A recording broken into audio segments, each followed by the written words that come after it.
do tenente-coronel Mauro Cid, ex-ajudante de ordens de Bolsonaro, uma suposta minuta de decreto de garantia da lei e da ordem, além de estudos sobre golpe de Estado. Com base no que foi encontrado, a PF intimou Mauro Cid e ele prestou um novo depoimento. O repórter Leandro Magalhães acompanha de perto esse caso e traz as informações. Boa noite, Leandro. Dessa vez, Mauro Cid falou, respondeu as perguntas ou ficou calado? Boa noite, Raquel. Boa noite a todos. Ficou calado, Raquel. Os documentos recolhidos, Raquel, estavam em mensagens trocadas entre o coronel Mauro Cid e o sargento do Exército, Luiz Marcos dos Reis, preso junto com o coronel no início do mês de maio, na operação que apura uma suposta fraude nos cartões de vacinação. Outro assunto. Com base nas mensagens encontradas, a Polícia Federal intimou o coronel Cid para prestar depoimento. A oitiva foi ontem, na sede da Polícia Federal, daqui de Brasília. Durante a oitiva, agentes da Polícia Federal questionaram o coronel Mauro Cid sobre o documento encontrado. No entanto, ele permaneceu em silêncio, assim como fez nos outros depoimentos à PF sobre outras investigações. Bem, está previsto para hoje também, na sede da Polícia Federal daqui de Brasília, o depoimento do sargento Luiz Marcos dos Reis. A CNN entrou em contato com os advogados do coronel Mauro Cid e do sargento Luiz Marcos, mas até o momento não obtivemos resposta. Eu volto ao estúdio. Raquel? Obrigada, Leandro. Muito obrigada pelas informações. E vamos seguir um pouquinho, falar um pouquinho desse assunto. E aí, Zanini, não vou resistir, né? Tem aquela tese dos bolsonaristas que eu acho que ela tem um fundinho de verdade, que parece que todo mundo tinha alguma minuta golpista, algum decreto só não do chegou golpe. Para mim essa minuta. Aqui também não chegou, mas lá em Brasília parece que todo mundo tinha, entregava a caixa do anti-spam ainda, não sei, talvez esteja lá. Ficou lá perdida, né?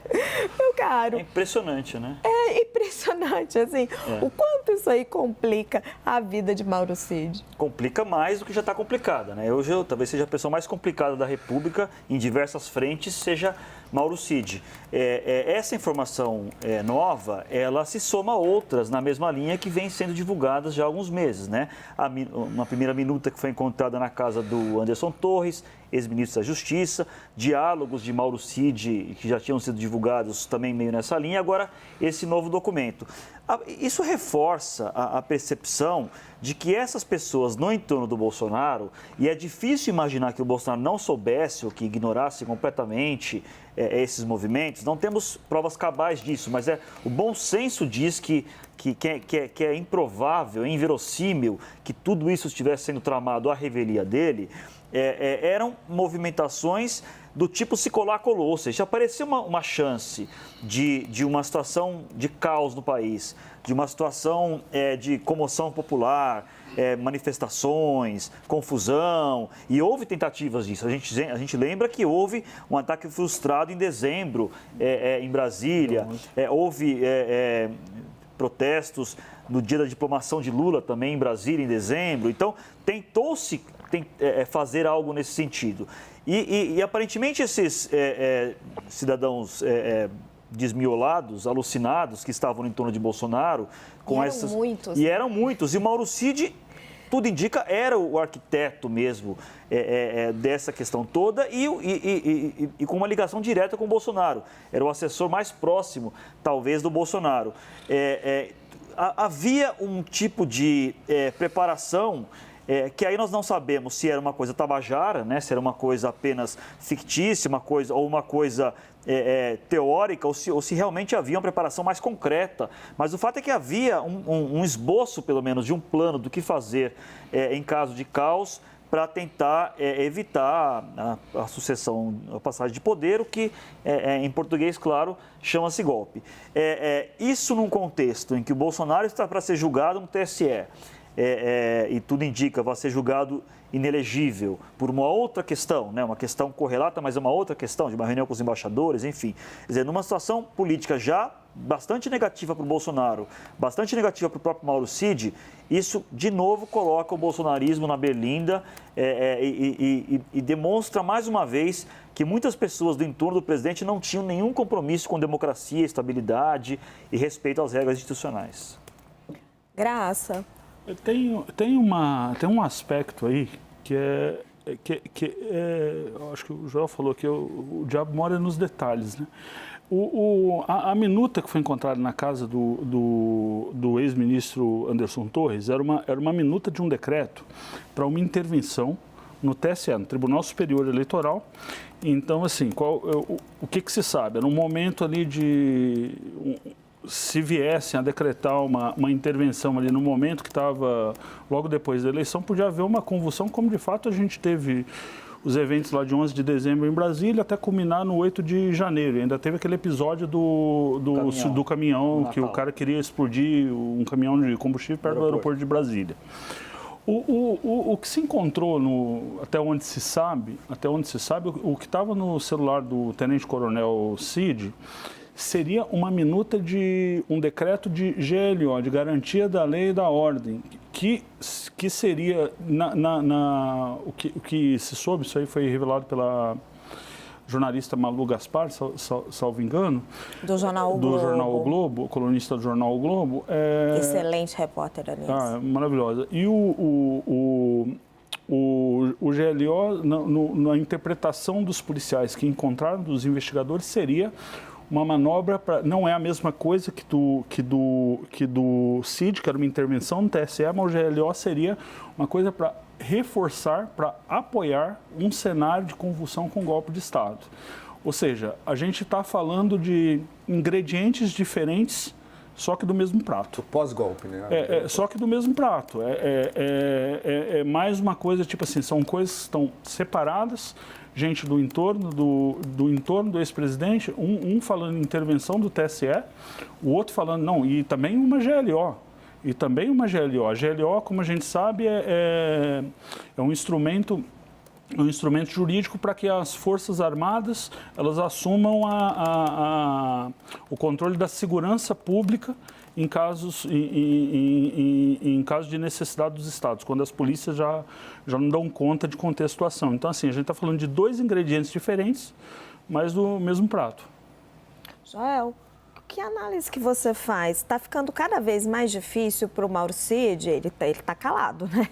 Mas para ele negar que ele estava só escutando, né? Só escutando o que um maluco falava, o outro falava, esses aloprados todos que estavam em volta dele. Porque o problema do Mauro Cid estar envolvido é que Bolsonaro pode alegar que os outros, e ele já alegou isso em relação ao Ailton e outros personagens, que eles não estavam assim tão próximos deles, eles não tinham influência sobre ele. Agora, Mauro Cid não. Mauro Cid era um personagem central, era o faz-tudo do gabinete de Jair Bolsonaro. Sem ele, o gabinete não andava. Pois é, a ideia até agora do discurso do Mauro Cid é que dezenas de pessoas aparentemente vinham para ele propor golpes de Estado, mas ele não respondia, né? Teve Alan dos Santos lá atrás ligando, mandando mensagem, intervenção das Forças Armadas já, não sei o quê. Teve o militar Elcio França, né? Elcio Franco, não lembro mais, que foi do Ministério da Saúde, mesmo tipo de conversa.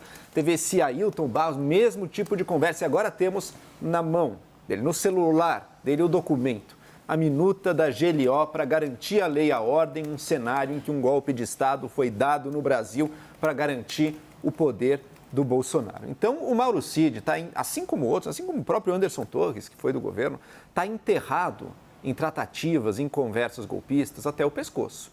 Eles podem tentar diminuir isso, como tentam. Mas quantos documentos a gente não recebeu assim? O que mostra um nível de insanidade, um nível de desprezo mais absoluto por qualquer noção democrática que imperava no meio bolsonarista. Porque se era algo corriqueiro, algo cotidiano, você receber tramas de golpe de Estado, assim, que você nem dava muita bola para elas, é que você estava assim, num meio que realmente, estando com esse nível de poder, colocava a democracia em risco.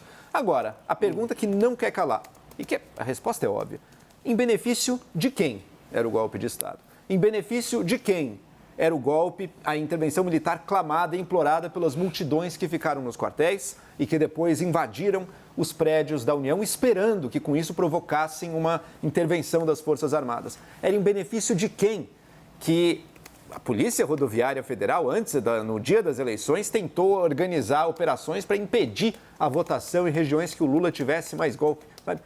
Todas as flechas apontam para o mesmo beneficiário. Era o Bolsonaro. Não existe ainda algo que mostre, assim, concretamente, ele ouviu, ele soube, ele estava ali. Eu acredito que a gente não vai encontrar esse tipo de mensagem. Mas existe uma outra ponta. Uma outra ponta que é a seguinte: para todas essas ideias de golpe de Estado darem certo, tinha um ingrediente aí que não aconteceu. Se tivesse acontecido, a gente teria tido o golpe de Estado, mas não aconteceu. As Forças Armadas brasileiras não entraram nessa. Os generais brasileiros cumpriram o seu papel constitucional, não embarcaram nisso. Mas não faltou gente que tentasse. Isso ainda não está claro. Se perguntar para os generais da ativa das nossas Forças Armadas, ali do ano passado, quem entrou em contato, em quantas vezes, em que ocasiões e o que disseram para tratar sobre esses temas golpistas. João. Olha, é isso que o Joel falou, você tem uma equação aí, né? Tentativa de golpe, quase golpe. Você tem o principal assessor, um dos principais pessoas mais próximas do Bolsonaro, com o celular recheado de temas relacionados ao golpe. E tem o ex-presidente da República ali, né, como o principal beneficiário de tudo isso. É uma história, essa é a principal história, linha de investigação nesse momento, relacionado ao atentado contra a democracia de 8 de janeiro. Eu não descarto nada desse celular e de outras investigações, né?